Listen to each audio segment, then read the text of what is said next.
Okay.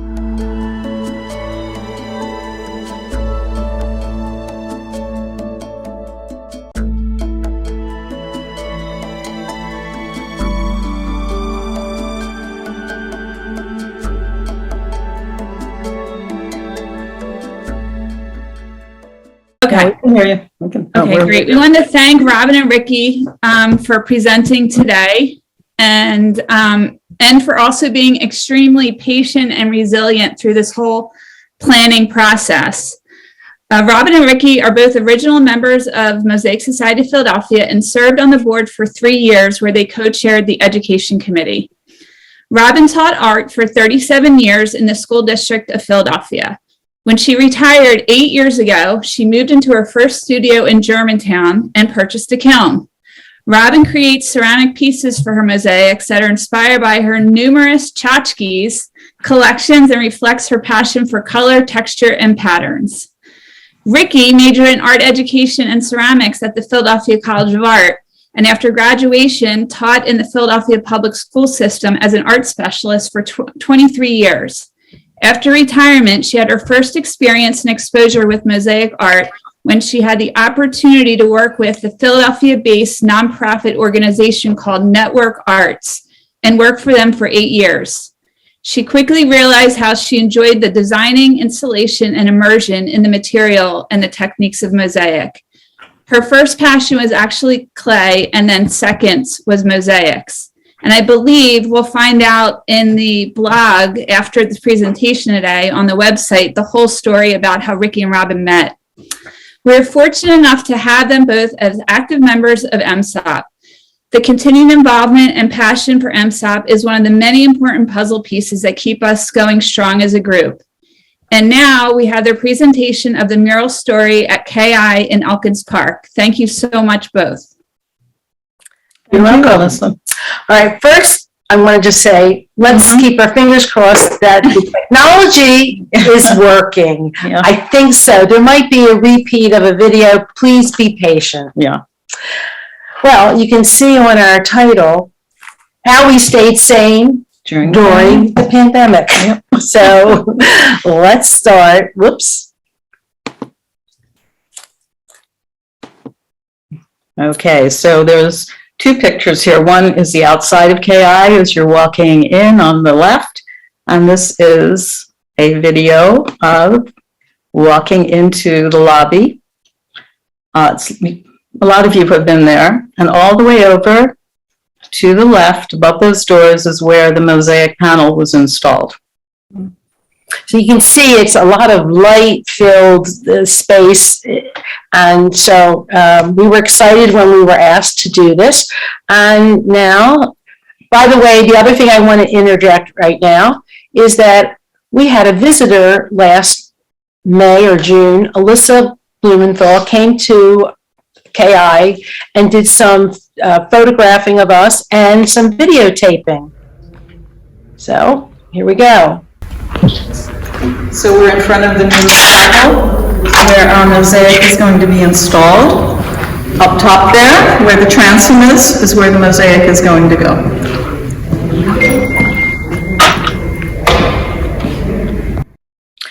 And I wanted to say that it did keep us sane during the lockdown and the subsequent days of the pandemic. Right after we started, right after we got the commission, everything stopped dead. Everything was locked down, and Robyn and I thought, it's over. We'll just put our drawings away and forget about it. And happily, later on in the year, we got a call from KI, and they said, we want you to finish this project. We have a space for you to work. No one is in the building. It'll be safe for you to come in. So we started all over again, and we were actually surprised and excited to be able to pick up the project. We thought it was over. So these photos right here were the day that it was installed, and it's finished, it's in the lobby, and we're thrilled as can be that it's all done. But now we'll go back to some of the beginning parts. So it all started with a sketch. I think the original may have been, and then we had to enlarge it to the actual size, which is approximately 6 feet wide by 4 feet high. And so this was the drawing. And then we took this drawing, took it over to the board where we have the mosaic, and we transferred the image to the larger board. So it all started with a sketch. We went from a sketch to the actual mosaic, which is over there. Beautiful. I also want to interject that before we even started the project and we knew approximately what they wanted, we met with an installer first. We, looked at the site. He came down to meet with us. It was really important to us to make sure that we had someone on board who knew what they were doing, because Robyn and I told them immediately, we can't do the installation here. We need someone really good who's going to be able to put it up and understand what's involved. And we had a great person who works for KI, Donnie Avivi, and you'll see him later on in some of the videos. So we had to go with the flow many times, make some changes. We were first thinking we were going to do a tree of life. That idea was presented to us, but another artist made a quilt in the lobby using that theme. So the funders for this project, who you'll see in a little bit, they wanted the 7 species of Israel. We'll go into that in a little bit, but this is Ricki's sketch that she made. And this is the sketch that I made. I'm just going to go back and forth. You can see a lot of similarities. And this is when I didn't do my research and my pomegranates are hanging upside down. They kind of look like apples. Yeah, it's just not right. And also you can see on Ricki's, the sheaths of wheat and barley, how I put a little banner around it. And so we kind of melded the two drawings together. And this is the finished drawing of bringing our two drawing styles together. It was a great collaboration. We felt that we had really taken ideas from both of the sketches and came up with something they liked. And they did look at the final sketch and they liked it. I don't even know that they noticed, that we had changed it somewhat from the sketch they picked. We were So given, it was great. Yeah, we were given some rein. free range, and they weren't like looking it was, following. It was easy. Now, what I'd like to tell you about this particular slide, Ricki came to my studio. There was an open room, and we rolled out this large photographic white paper. And using the grid method, this is the actual size. That was March, the first week in March. Yeah. We finished doing this drawing, and then everybody knows what happened after that first week in March 2020. We never, ever thought this project was going to happen until we got a phone call in June 2020. You still interested? We are still interested at KI. Were surprised. We were really surprised. So we came back, and the first thing we did was we brought the drawing down and put it up on the transom, because we wanted to make sure that the sketch really worked in the space. It was important that nothing was too big, nothing was too small. And it's kind of light here, but when we put it up, you could really see it. And we decided it would work as we had drawn it. So we were very happy with that. And then we started working on the components that we were going to do into the mosaic. Robyn and I each picked things from the drawing that we wanted to do. I picked grapes, flowers, leaves, vines, pomegranates. Robyn did the wheat, the barley, the olives, the dates, and the figs. So we divided it up, and we each worked in our studios individually on the clay pieces. They were bisqued. You can see over here on the left, the clay, the grapes, and the flowers, and then you can see bisqued pieces on the right. And when we worked in the studio, as Robyn will continue, each of us had traced a complete design, the complete design on vellum, so that when we went back to our studios, we each had basically a layout of the mosaic, so that when we made all of the pieces, they fit exactly. And they were numbered because there were so many pieces. We had to like create a number system for them. So I'm going to show you, I picked up at my studio. This is the vellum piece, which is actually right here. And this would go on a slab of clay. And with a needle, I would incise over the lines. And here it is. And these were all cut apart. So as Ricki said, on the back, they had to be numbered because they had to fit. We had to know where to put everything. Yes. It was confusing. Yeah, so here's the making of it and making of the olives. And here's a sample of what the vellum looks like for making the wheat and the barley. I think when you're working on something like this and you make it, you don't realize that when you pick it up and turn it over, glaze it, and then you have to put it back again, how complicated it can be. Yeah. So you really have to be organized with numbering things and laying things out, Yeah. because all this looks almost like it's one piece, but it's really not. It's many different pieces. So we had to keep track of everything. Yeah. So here is, it was drying the wheat and barley that is in the center of the mosaic. And this is bisque fired. Now, another thing besides us merging and melding our two drawing styles, the other thing that I'll bring to your attention is that Ricki often uses in her mosaics a lot of stained glass.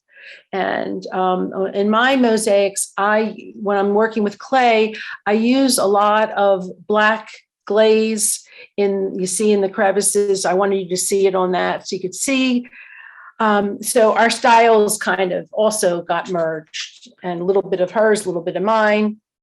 Okay, so this is my studio with the drawing laid out on the table, and these are actually bisqued pieces. Now, I haven't completely counted, but I think there are more than 200 leaves, separate leaves that were in this mosaic.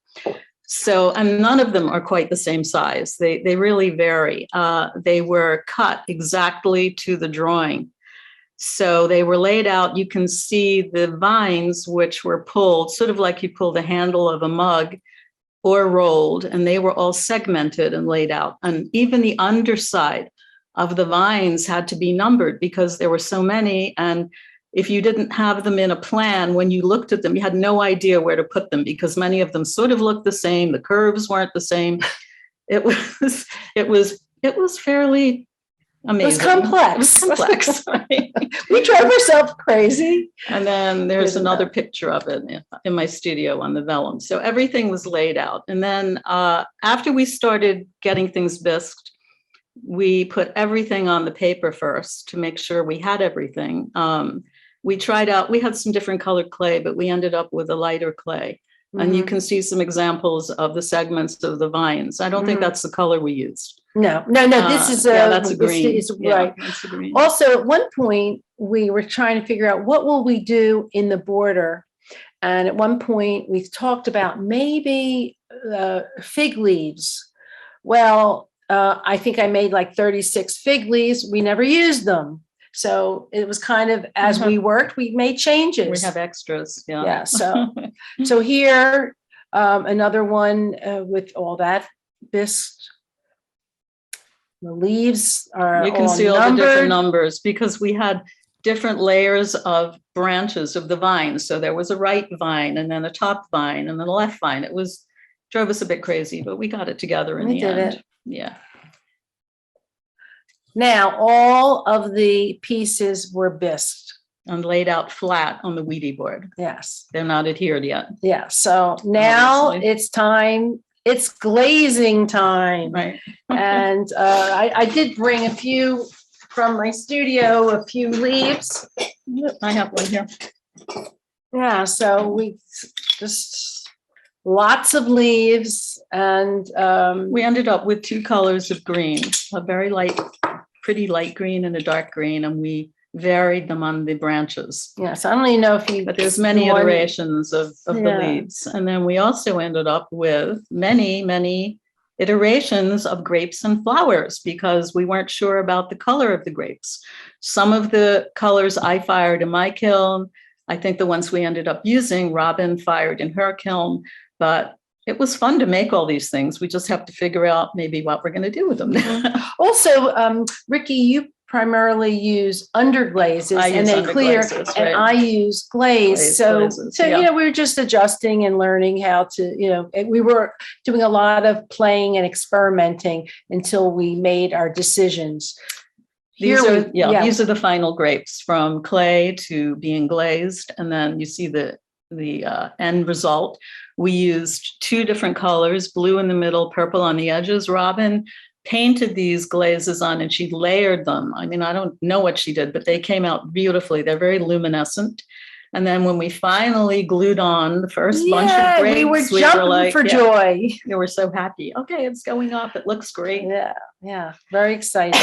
Here's just some more samples of seeing, you know, the glazing. When it was time for the wheat and barley, so many different colors, variations.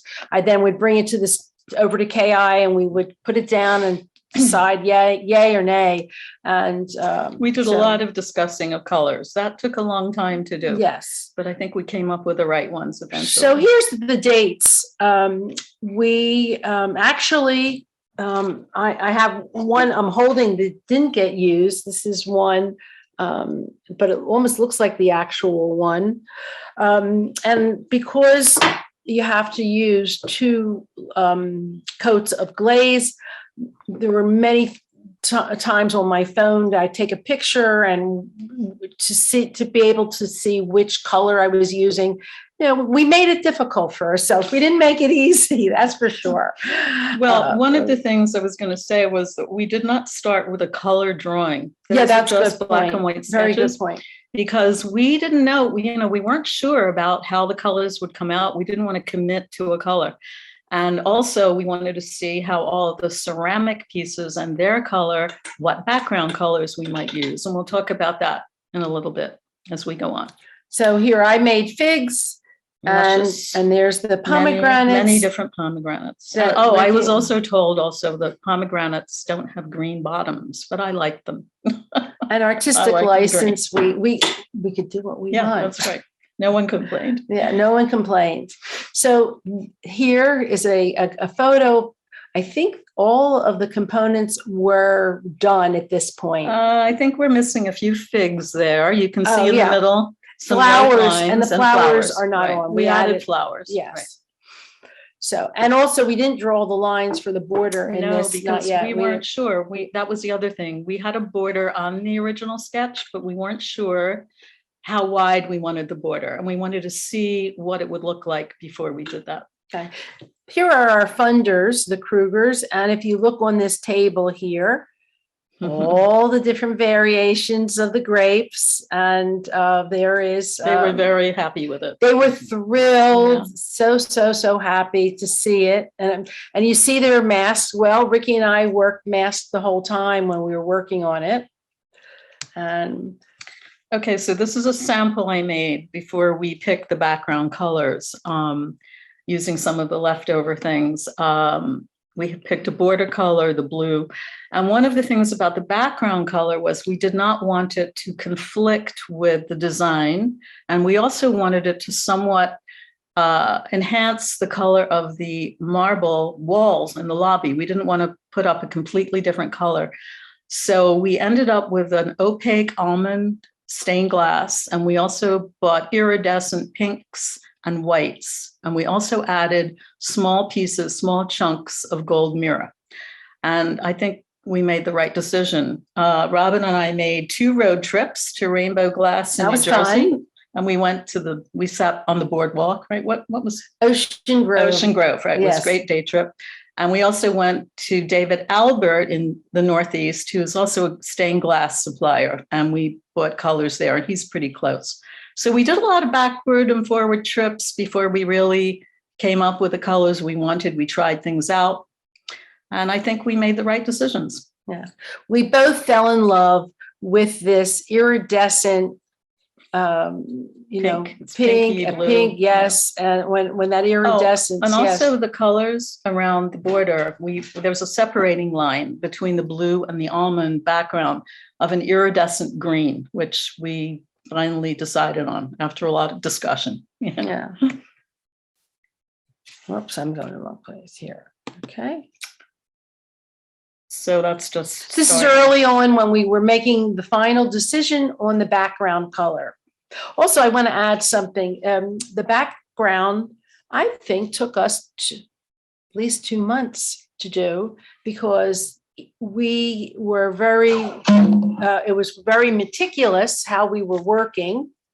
I'm sorry for that noise here, the speaker. Yeah, we wanted our outlines to be pretty good. You know, we wanted those to show. So it took a long time. We Yeah. would trace with vellum and then cut out the template to trace it onto a piece of stained glass, cut it, and then after that we would grind it so it fit perfectly. This is the 7 species of Israel. And if you go around the mural, you can see we have wheat and barley, we have figs, we have dates, we have grapes, pomegranates, And olives. We're almost done. Not quite. We have the rest of the border to do. Robyn and I have been collaborating on this for 2 years, year and a half, Yes, but we're finally getting to the end. and we're here in the art room at KI because of it's not being used, this room, so have wonderful light and Bathrooms across the hall. air conditioning, heat, so. Climatically perfect And it's going to be installed above the doors of the chapel in the lobby. in the lobby. Right. So the idea of the 7 species we were given as an idea to start with, and we've interpreted it our way. We've put flowers in it. It has wonderful little pieces of gold in it that reflect some iridescent glass. We love it. We hope you do too. And we hope you do too. Good. Should we start now? So that was Alyssa again. This video is a little out of sync, but not sync, but place, elaborating on what we put in the mural. And she did a great job videotaping us. Thank you again, Alyssa. And this is Robyn. The shape, cut it out. This is this little pattern. Traced it on the piece of glass. Use the glass cutter, and now I'm going to cut that. Just a little tapping. Voila.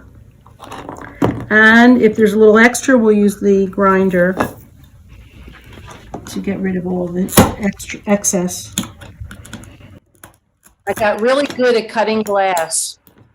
All right, here's the piece that's cut. And now I've got to do a little grinding over here. And it just makes a little noise.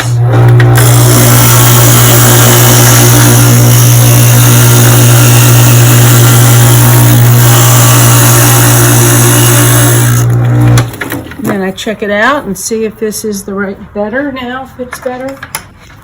A little bit more.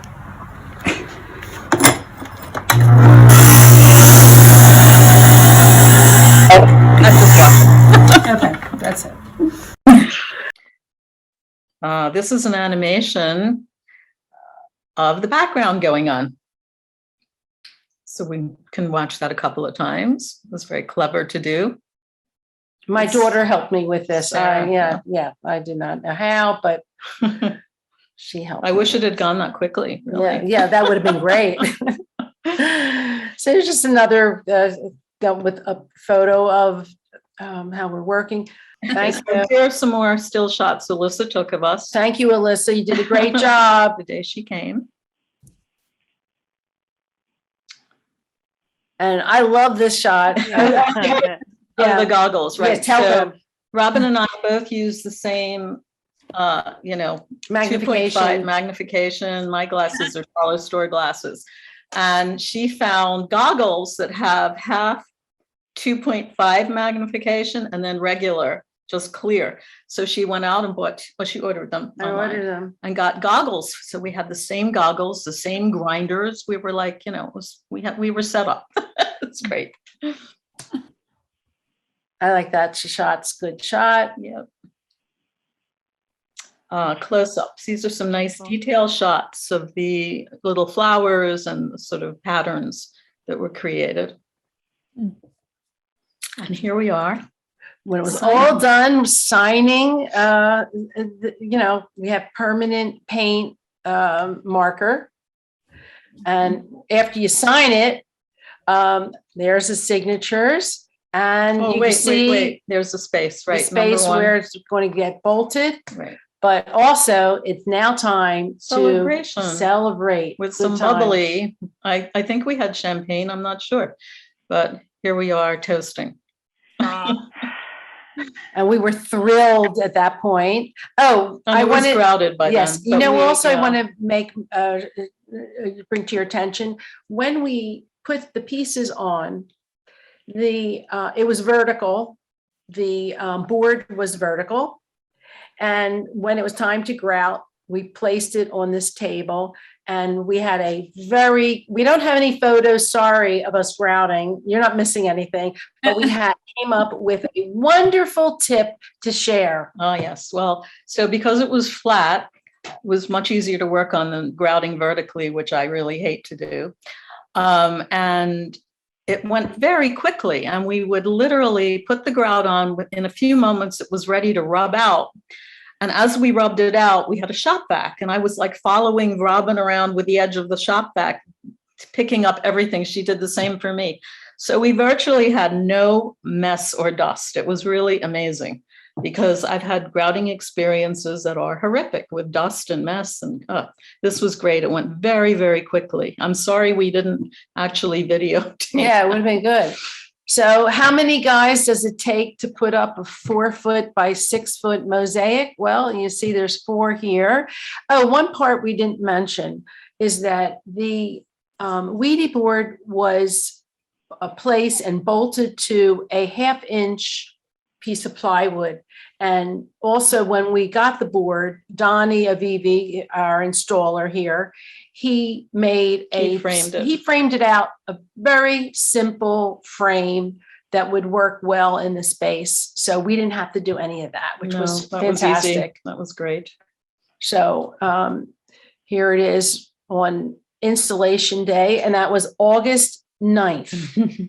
And if you note, I'll have another picture. There's where the holes are that we left for it to get bolted. And you do realize, I don't have a picture of this, but I just remember this when you said the date. That was the day my second grandchild was born. Do you remember That's that? right. Oh, Ricki, that's Robyn and I were right. standing Oh, in the my God. lobby, and I got a forgot. phone call from my son in New York. And all of us are standing around a camera looking at this newborn baby while this is going on. Oh my God. That was It a was very, really fun, that's yeah. right. I forgot about that. I'm Yeah. glad. I'm How so could I glad. forget that? But when you said August 9th, Yeah. right. So, okay, let's go here. Wait a minute. I don't know what you said, there was on tape.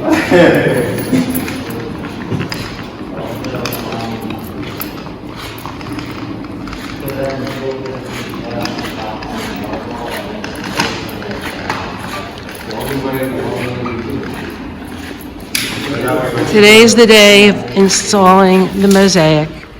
The scaffold is in place. 41. So check 41. Donnie Avivi is Donnie on the right, bolting it in. He constructed a framework to lift the mosaic up and rest it on exactly at the height so that they could bolt the mosaic in place. And one nice thing in this picture that I love is the mosaic. You can see the iridescence in the glass because the sun is coming in from the west side of the lobby, and it really sparkles and looks pretty. It's one of my favorite pictures. And we have a funny little story about this. We arrived at the synagogue at 9:00 in the morning. And I would say this might be, I'm guessing, around 1 or 2 in the afternoon when they're finally getting ready to raise it up. And it didn't occur to us. Well, we went upstairs We for went something. upstairs, and it didn't occur to us to say that when you are lifting it up, please call us on our phones. So what I'm leading up to is we came downstairs, it was already up. We missed that the big moment of hoisting it up, but maybe it was better. Probably. We were nervous about it. Yeah. We were Right, nervous because about I think we would have been holding our breath, and I think it's just as well. So, and here you can see the 8 dots that are here that were the holes that were there from the beginning. And here are the pieces so we know where we have to put, once it's bolted in, They had to be adhered. Yeah. we had to add And these pieces. notice the finesse on that curly Q piece, which went at the left hand top near the grapes. Robyn cut that on her ring saw, which, thank God we had that for curls. Yes, I purchased in the very beginning of the pandemic. That was my present to myself, the Taurus ring saw. Right. And I really loved when Ricki was making the vines. I'd say, please make some more curly cues. Where's that vine here? It's over there. Oh, yeah. Yeah, I kept saying, please. Robyn, it's going to be really hard to mosaic around this. Yeah. And she kept saying, Yeah, she kept saying, no, we'll do it. We'll do it. Yeah. I love the curly cues. So we had the ring saw. So that really helped. Yes, Yeah. so. That's and us this up is- on the scaffold when we were putting in the pieces over the bolts. And then we came back the next day and we grouted them. And 2 nice pictures of the texture taken from the scaffold. And you can see some of the iridescence in that right one. And this photo was taken, I took this on the scaffold, so we're facing it front on when it was up. That's the sanctuary, the chapel with the doors open. I think that's my husband standing in there behind the podium. And it's a nice picture. You can see how, the entrance to the chapel. And then last. And also, there's certain things that it just worked out well.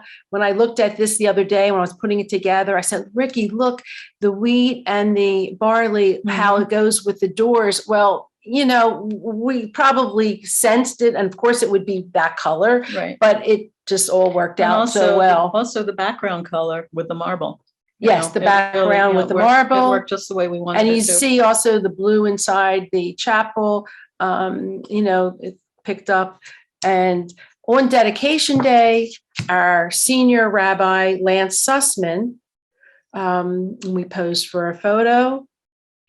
And much of the artwork is really his inspiration because he loves the arts. So from the time he started at the synagogue, he wanted art all over the synagogue. And, we've had a great experience. And that's it. We're done.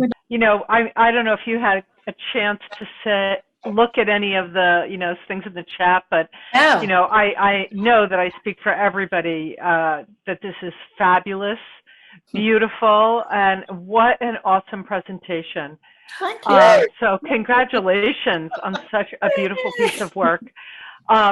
One question here, Alyssa hears fireworks after the presentation. One question that came through was this the first time you guys had collaborated? No, not well. Yes, a total actually. collaboration. But Uh-huh. Robyn, I think when you read the blog post that was done, Robyn helped me on the mosaic on the outside of KI. She came over and worked with me on the Tree of Life mosaic that's outside. So we worked together then, but we've known each other for a long time. But this is the first actual complete collaboration that we did together on a project.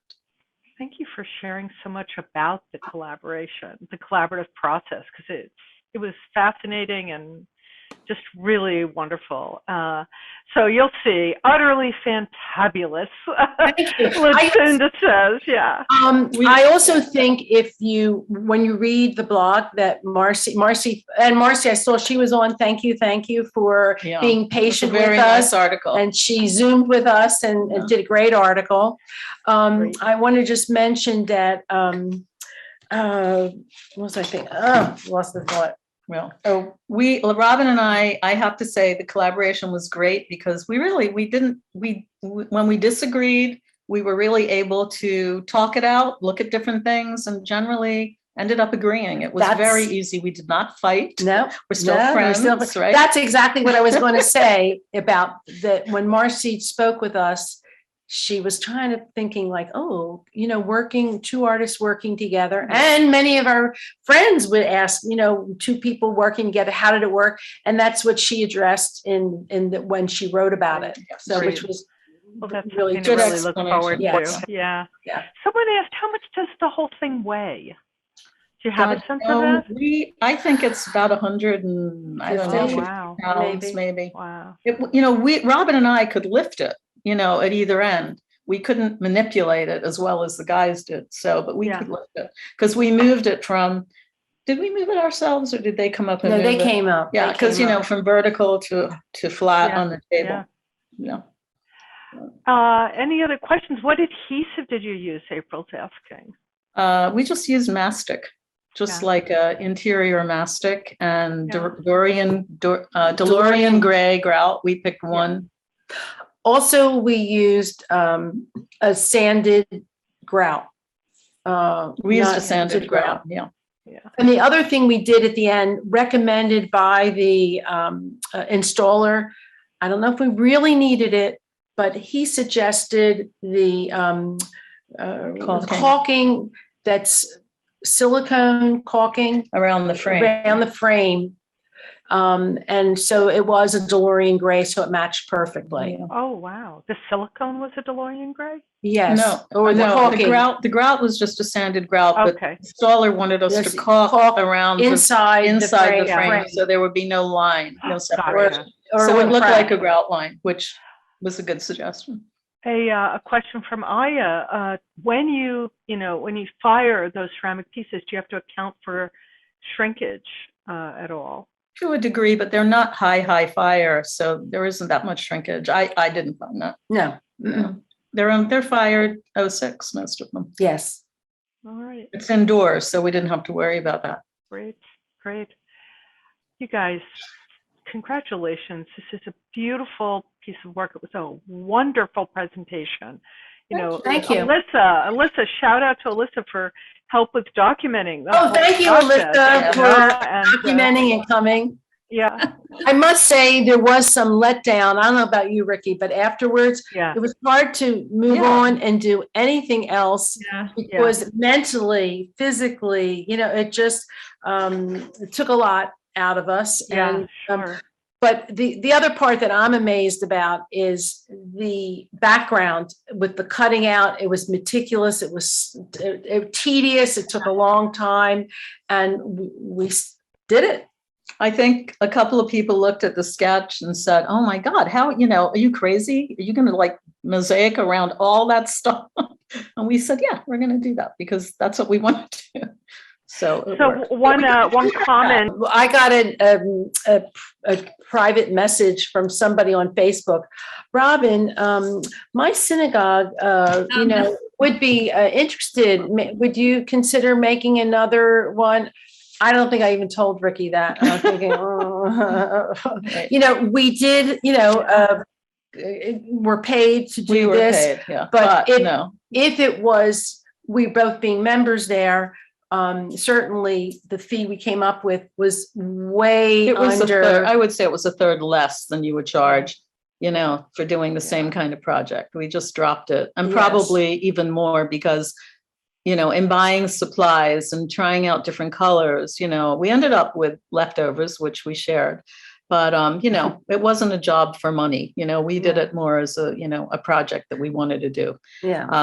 But if you asked me, and some people do say, well, how much an hour do you think you make? Forget it. Yeah. Well, that goes back to Carol's barista. The barista wage. We'll never forget. No, if you were running a business doing this, no, you wouldn't be in business long. Well, there's a lot of love in that. Yeah. But thank you for being patient because originally you were all going to come on September on 26th. We couldn't meet, and I hope there'll be a future meeting at KI and that you'll be able to see it in person. That would be great. Well, this was a fantastic alternative for the moment. So thank you. Good. Thank you. Thank you. Yeah, we're still friends. Yeah.